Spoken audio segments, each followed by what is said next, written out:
In October of 1983, Anna Brennan directed Stageworks Theater's first performance, A Couple of White Chicks Standing Around Talking.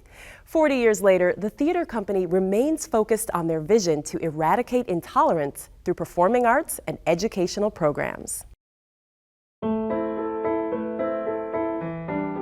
The mission of Stageworks is to ignite the human spirit. We can tell stories for people for whom stories are underrepresented in society as a whole.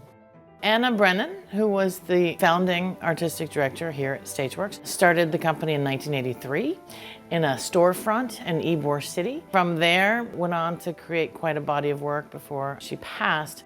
She was doing Ethel Fugar, who was a South African playwright, dealing with apartheid, dealing with LGBT issues, long before anybody else in town was. There was always a commitment to social justice and to making social change. She was the first, and for many, many years, the only female artistic director here in town. But she kept after it, and she knew that the work that Stageworks was doing was important.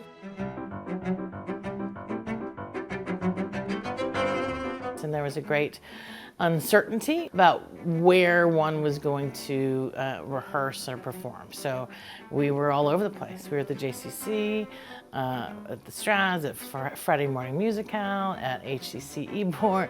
We were looking for a permanent home. Mercury Advisors, who developed this building, Grand Central in the Channel District, we were able to take possession of this space. We had to raise about $1.4 million in a capital campaign, and that's where we've been.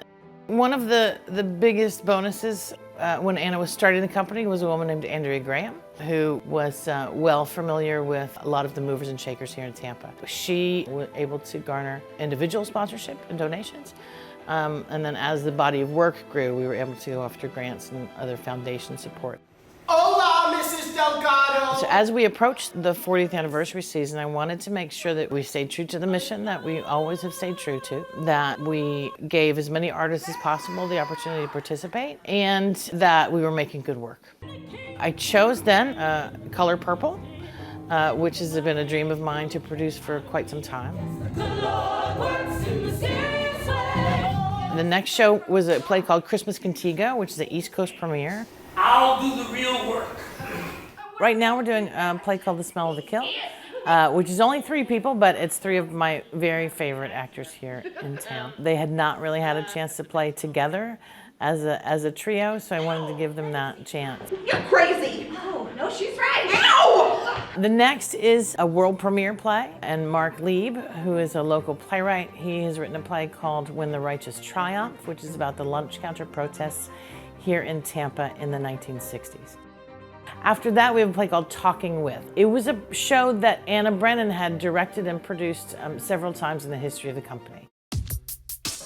The education programs are varied. Most of the work that we do in the community in terms of education is not here in the theater. We send teaching artists into schools and to community groups. We also teach the opportunity for young people to write their own stories and perform them or choose a performance surrogate to do that. The drumming is a very, very big part of the education work that we do. It's probably our most popular program, as Alvon is our most popular instructor. Obviously, I'm there to share what I do, which is bucket drumming, but we get into the very interesting conversation.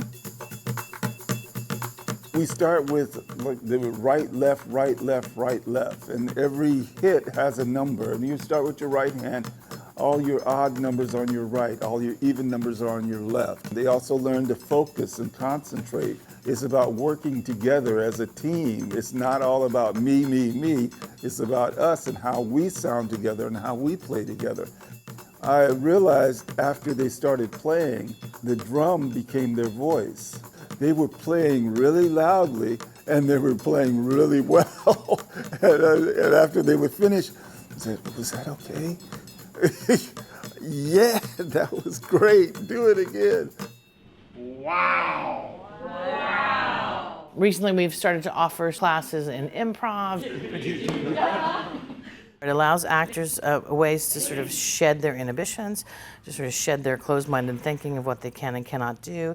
It just gives actors a breadth of space and air in which to do their work. Plus, it's super fun. I think it can be for business professionals, it can be for anybody who wants to sort of loosen up a little bit and have some fun while you're doing it. Carla pulled me aside and said, hey, listen, would you be interested in being part of a program where we do plays in both English and Spanish? And I jumped at it.